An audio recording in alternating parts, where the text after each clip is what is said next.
Hi, it's Raymond. I hope I have the right number.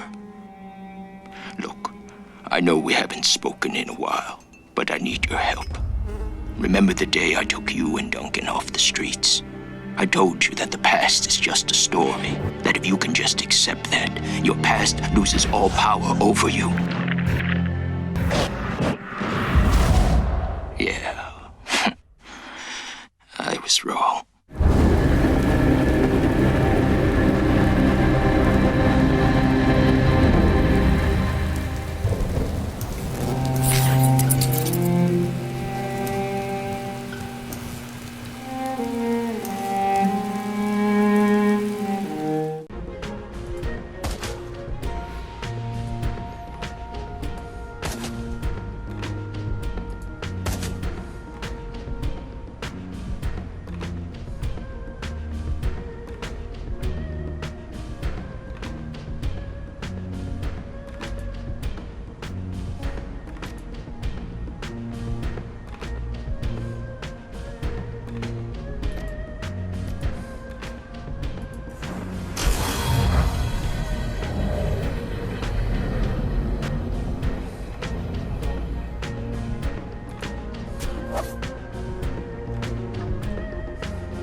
Oh crap, I just killed the plastic face man.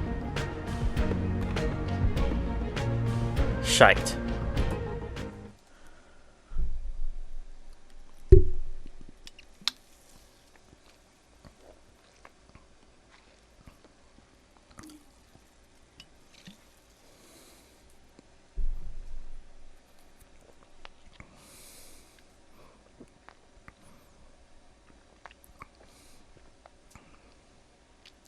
I can't believe I did that. That was stupid.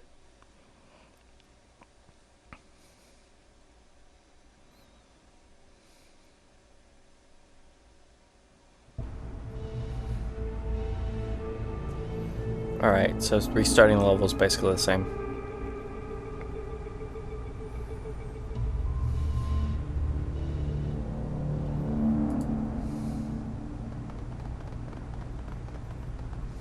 Alright, here's what we're gonna do.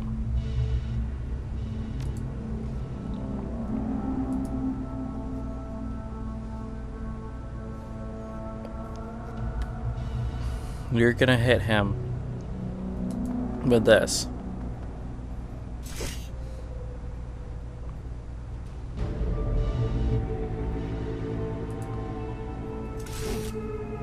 Oh, come on.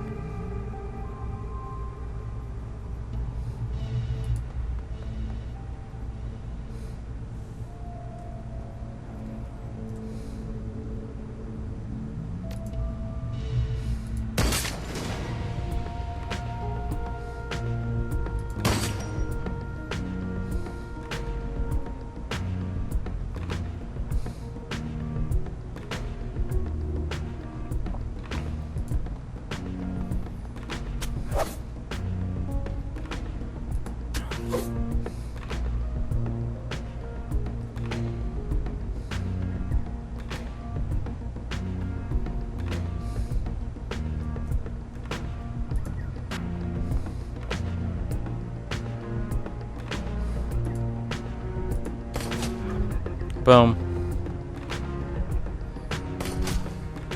Owie.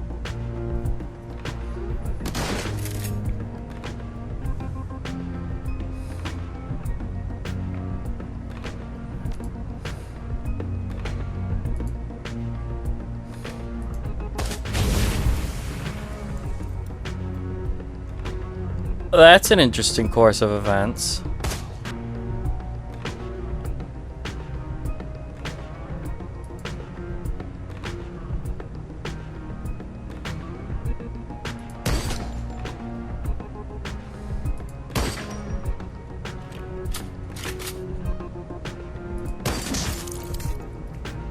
Huh.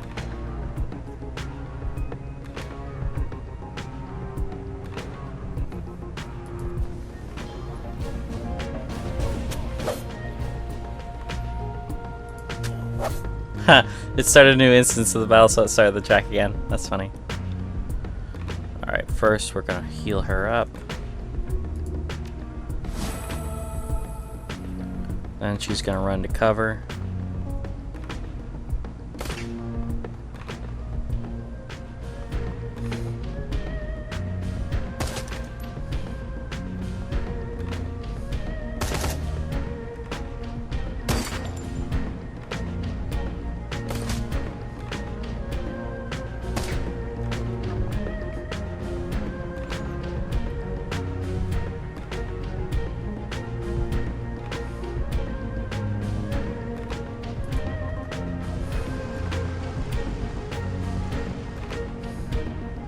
That's the plastic face man.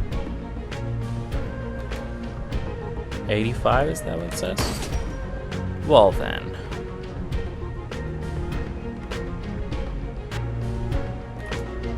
He must be tall.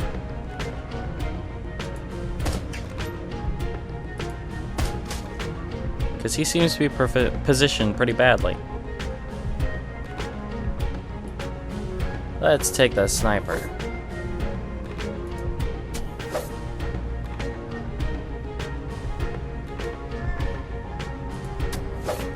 Oh, yeah. I got him.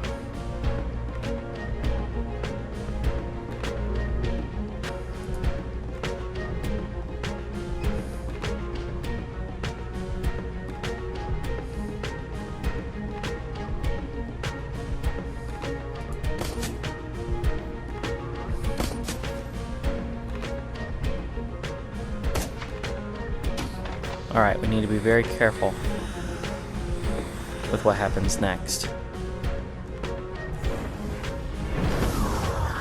Frickin' mage.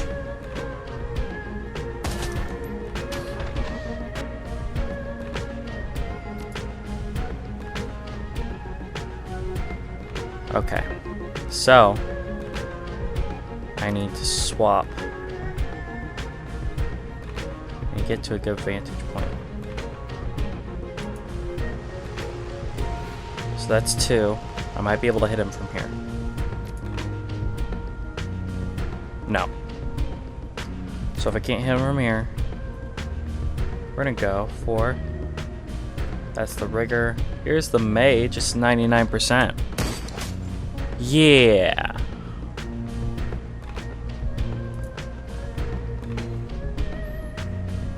This extraction is going way better than it should.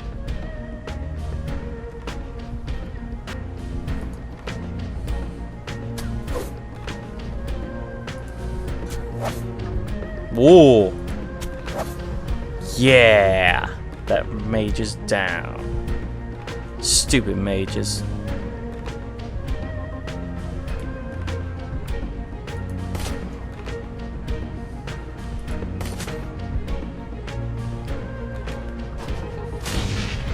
Oy vey.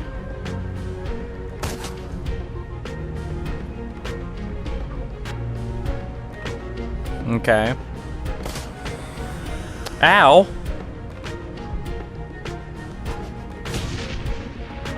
Jeez. Oh wow. I need to take a freaking health because holy crap.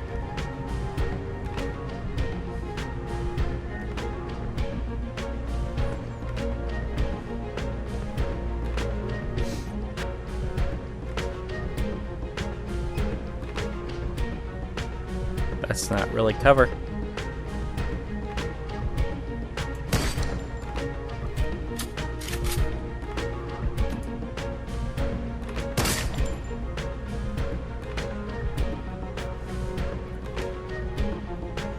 How far can I throw it? 37%.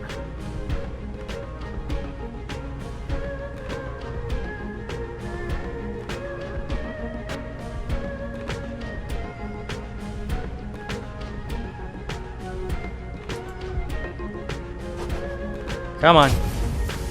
Yeah.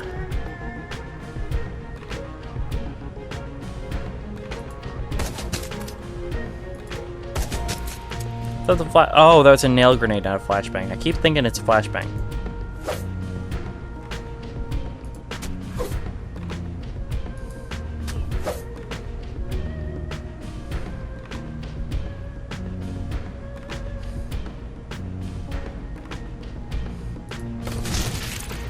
Oh, poor you.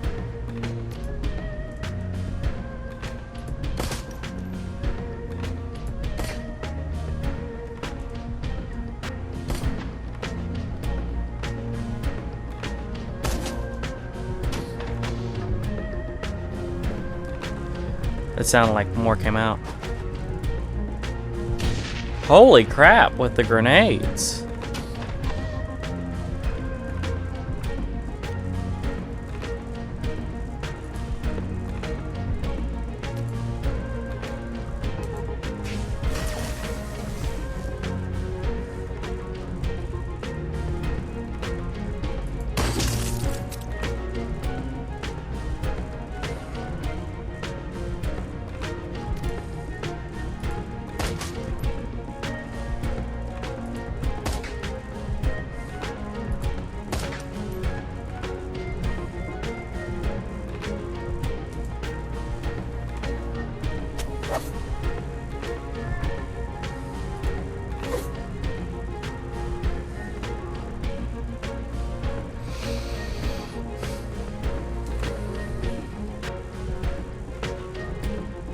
Oy vey.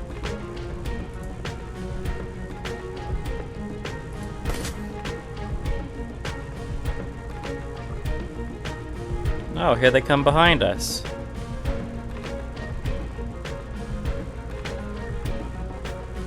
This is just amazing.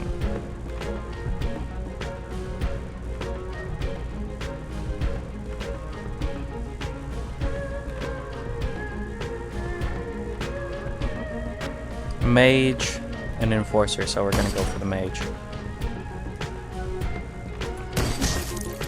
Oh!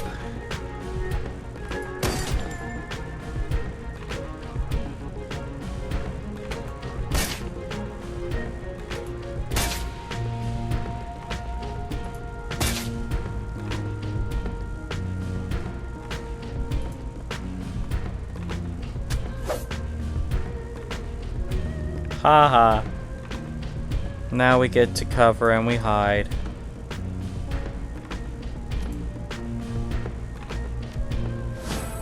Oh crap, there's still a guy here.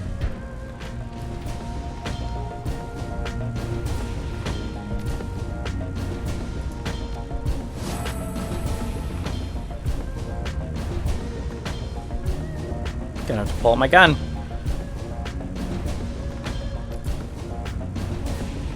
First fire of the Cult Manhunter? Ugh. Come on, you.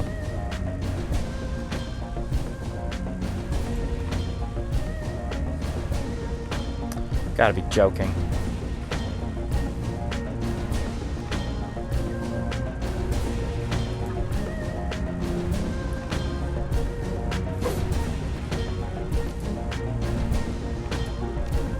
Boom.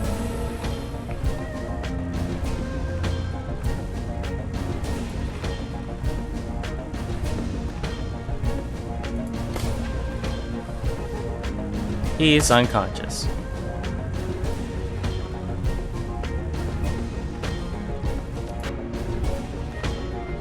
Hi, buddy.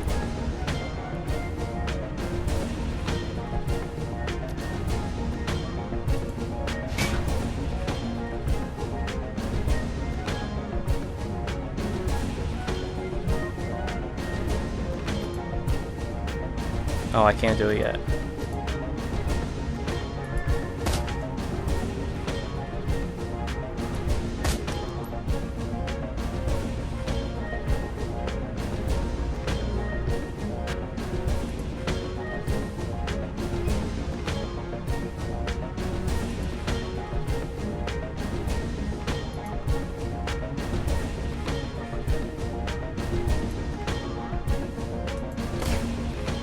Wow, I still haven't hit with this stupid thing.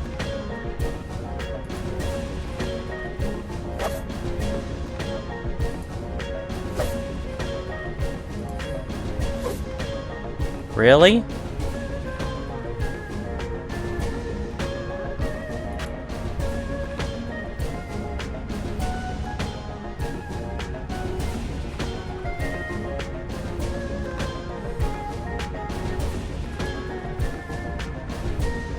Alright.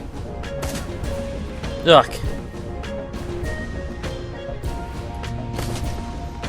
There it is.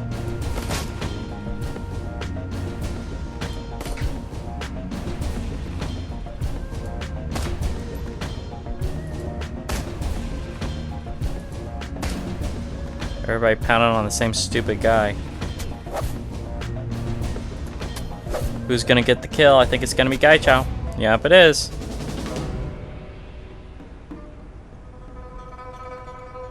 Alright, let's move.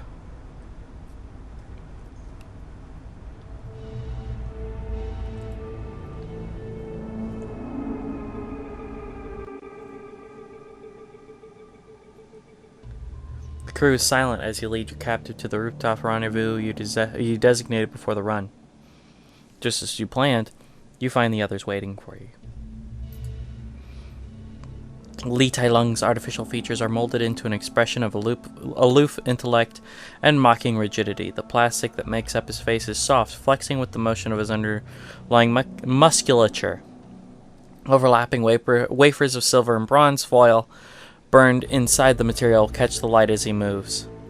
It's the work of a master craftsman. Cyberware is a form of modern art, likely commissioned at modern art prices, an ostentatious display of status and wealth. The plastic face man examines the zip ties that bind his wrists with an expression of detached amusement. Isabel runs a long cable from her PDA to the jack in the back of his head and nods at you. Well, this is interesting, I must say. He chuckles, an odd, hollow sound. I don't recall ever having been in this situation before. Usually I simply awaken to find myself in a strange new environment, wondering what happened. Odd way to live, don't you think? It's not hard to get used to, really. It's my business, after all. It protects me and protects my clients. He surveys your crew with detached indifference. Looking at the lot of you, I think it's safe to assume that a violent extraction of information is the next order of business. Oh, you can bank on that, asshole. Wu focuses his attention on the plastic-faced man's kneecaps. So, you chose to take me in an empty parking garage surrounded by corporate security, he considers. Low chance for civilian casualties. Clearly, the safety of innocents is a priority for you. Caesar, we have a problem. Isabel stares down at her PDA. Dreamland's neural inhibitor software isn't interacting with this guy's cortical implant the same way it worked with her own. It's only going to slow the memory wipe process. Anything you can do? To stop it? Nothing. This is way beyond me. We're talking about software I didn't write interacting with two different pieces of headwear I've never seen before. We're lucky if this works at all. She begins a flurry of two-handed thumb taps on her PDA. I'll try and key in some buffering routines or something to slow it as much as I can, but my confidence is low. Isabel shakes her head at the PDA, her face pinched in frustration. This guy's memory is going to get wiped one way or another. I start asking questions, Caesar. Tense. Very tense. The silky plastic of his face slides into a smooth smile. I guess I'll answer your questions rather slowly. Break one of his fingers. Lee's fingers breaks with a loud snap. His face remains rigid and expressionless, though his body tenses and his breathing hitches for a moment. Beyond that, he makes no sound. That was extreme.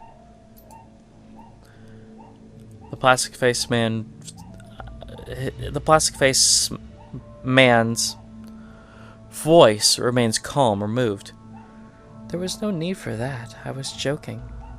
Of course I'm going to give you what you want. Although this can be a dangerous profession, I have no intention of absorbing pain for a client if it can be avoided. His chin lifts a bit and his tone becomes even more matter-of-fact. You ask your questions, Caesar. I'll answer them as efficiently as I can. When we're done, I'll shake hands with a stranger and walk away wondering what just happened. Why is Josephine Tseng trying to kill us?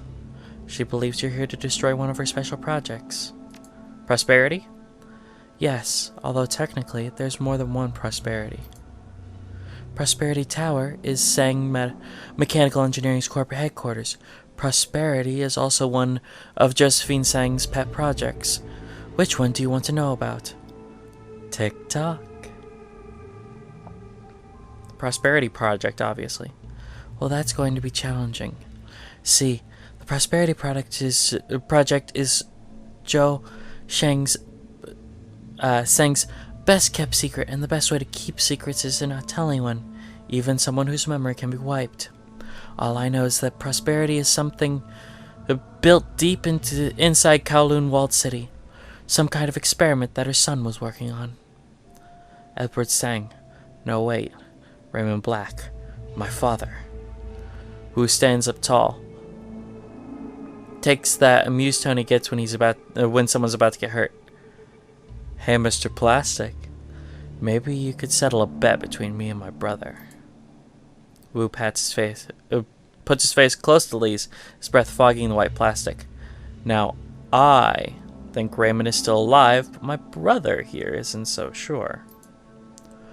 Which is it, buddy? Raymond Black, dead or alive? I got 20 million on this. Guys, the status bar just popped up. It isn't moving yet, but you never know when it might take a jump. The little Decker watches her screen for a moment. It's stuck at 0 right now, but the process is starting, and there's nothing I can do to stop it. Here, give me that. Lee reaches out a perfectly manicured hand to Isabel. I'll show you something. Isabel pulls away on instinct and looks at you. This is a calculated gamble. You're running out of time and holding all the guns. I have information you want, and betting that if I share it with you, you won't kill me when this is over. Let him have it. The plastic-faced man takes the PDA from Isabel and stares down at the screen. His eyes become unfocused and he stands like a statue. A low-resolution video recording pops onto the screen.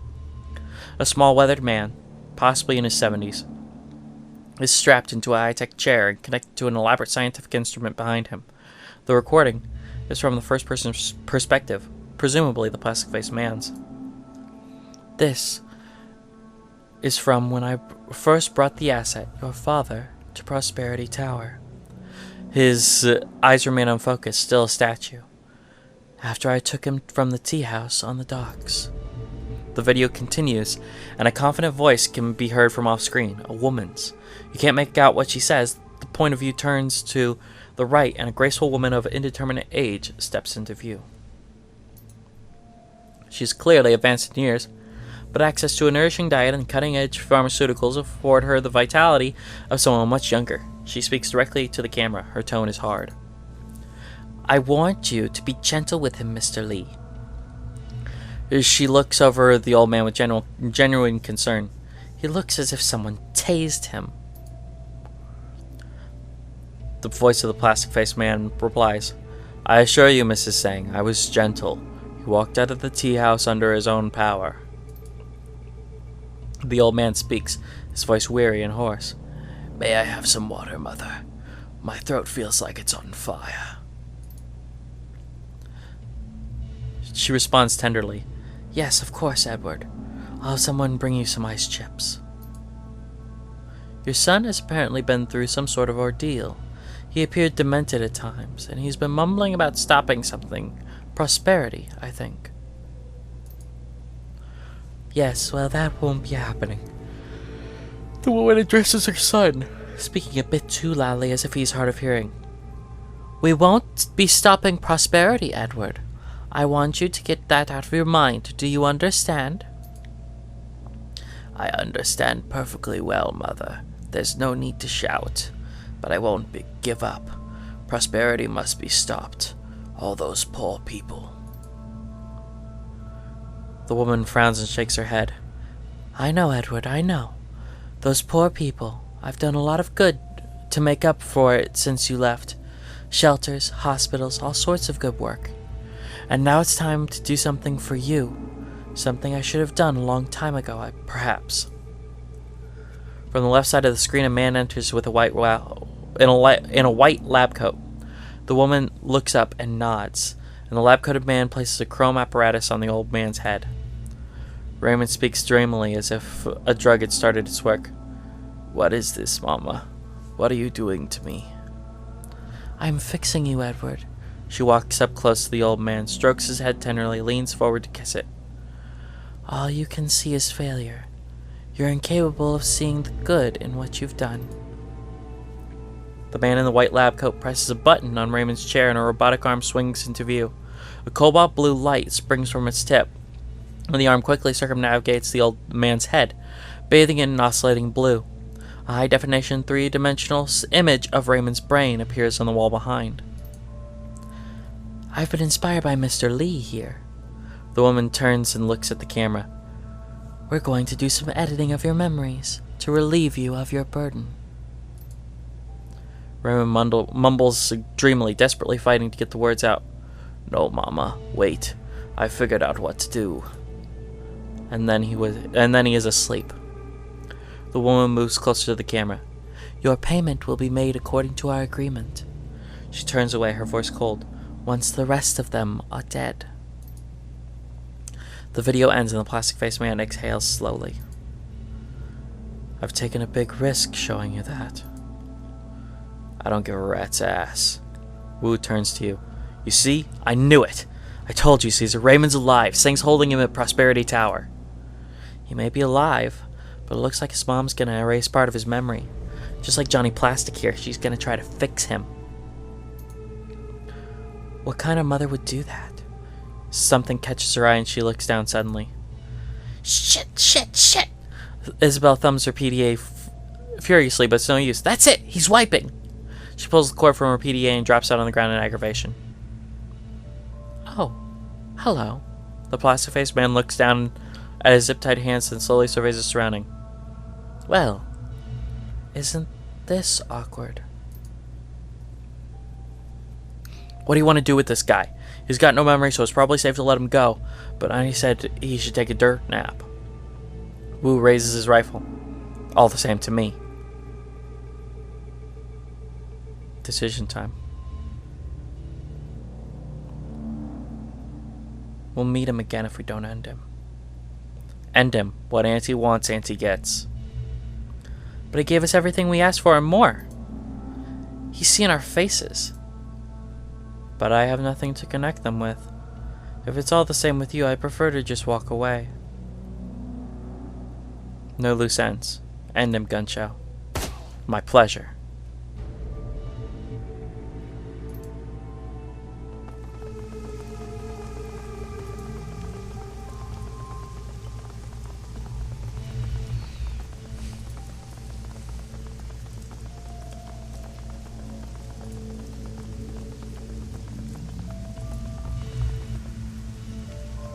Returning to Haoi.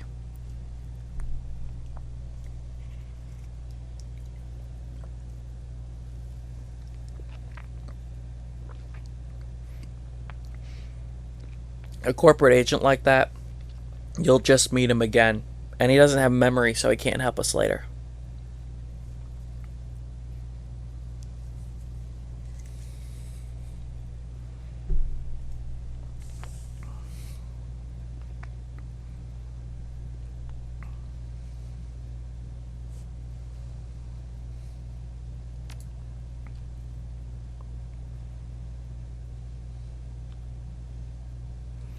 Next up is Kindly Ching. She'll want to hear about it.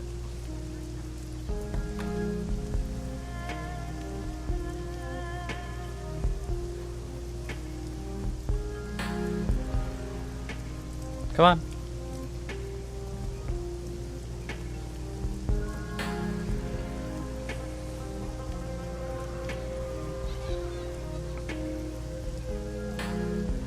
Karma, 10 of it. You step out of the MTR and into the balmy night air. An impenetrable wall of clouds, heavy with imminent rain, has blown in from the south. It covers the stars, causing them to wink out one by one. You can smell something in the air, something electric. The wind whips up around you, and the clouds begin moving in a thick grayscale swirl. The spiral builds and grows, shimmering with faint amber light. As you watch the clouds roil in the sky, the sounds of the street retreat.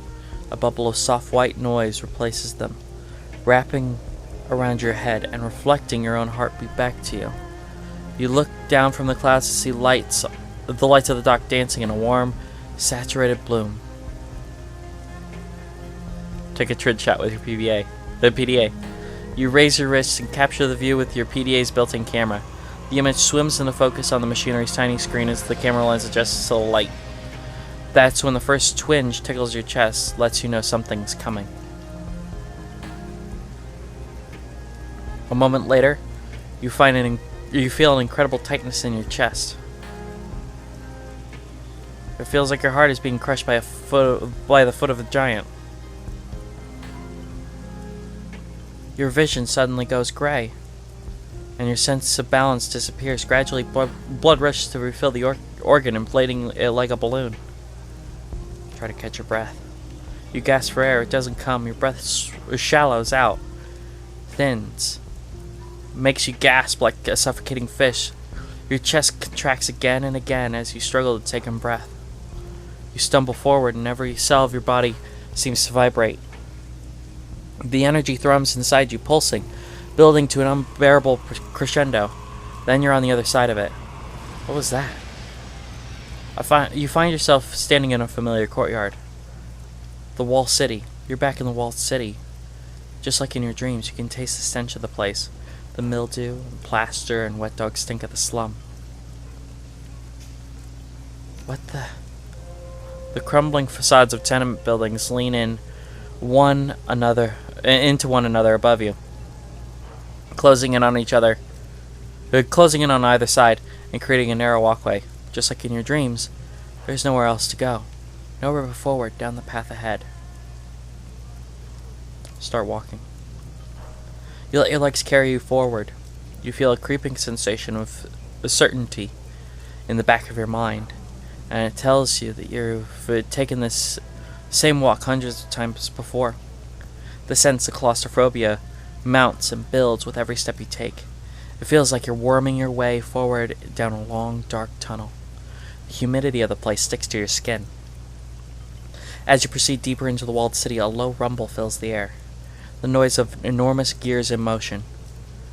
You feel hollow, empty, and with every step you take, you can feel that emptiness growing. An unbearable yearning unlike any hunger you've ever known. Continue forward. You continue walking, just as you always have, just as you were meant to. Off in the distance, an alien silhouette beckons you. It's her, the tail, slender thing from your dreams. Tail. Pfft. The tall, slender thing from your dreams. The elusive figure that you've always been... figure that you've always been moving towards, but could never quite reach. A crowd of locals lines the path ahead, kneeling in supplication. They look emaciated, all skin and bones, clothed head to toe in dirty rags. Ignore them and keep moving. You brush past the kneeling figures and continue forward. As you do so, a mounting sense of correctness builds in your chest. These people are beneath notice. They should be ignored. Your feet carry you past them, and soon enough they fade from view. Your legs carry you deeper and deeper into the beating heart of the tenement. If you haven't reached the center yet, you must be close. It is incredibly hot and humid in here. The sweat rolls down your body in sheets. Your thoughts go hazy with the heat, and a dim sense of unease takes root in the pit of your stomach. Shake it off. You shake your head, struggling to clear away the fog. The omnipresent sound of grinding gears isn't helping. Looking up, you can see where the noise is coming from, a hatch. The same door that you saw in your nightmare back when all this began. The markings on the door are legible now, a single word in faded yellow paint. Prosperity. Suddenly and possibly the alien figure that you've been moving towards is standing right in front of you. At the same time, your vision finally clears and ice water runs through your veins. The walled city isn't a slum at all. It's an enormous gaping maw, and the buildings are a forest of crooked teeth. The thing reaches for you. With inhuman speed and grace, it plunges fingers of polished ivory into your mouth. Slowly, terribly, it begins to wrench your jaw open. You can feel your teeth splinter and break, and rough fingers on your shoulders snap you back to reality. The hand clenches you like into a vice-like grip and yanks you backwards off your feet.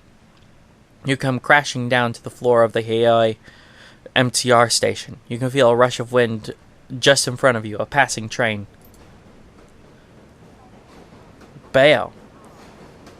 What's wrong with you, Caesar? Auntie Chang's lost too many runners already. Besides, there are cleaner ways to end your life than jumping in front of a train.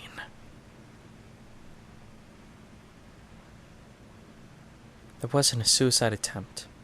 I was under magical attack. Whatever. Now get up and get back to that floating wreck that you sleep in. Wow. So that was a magical attack.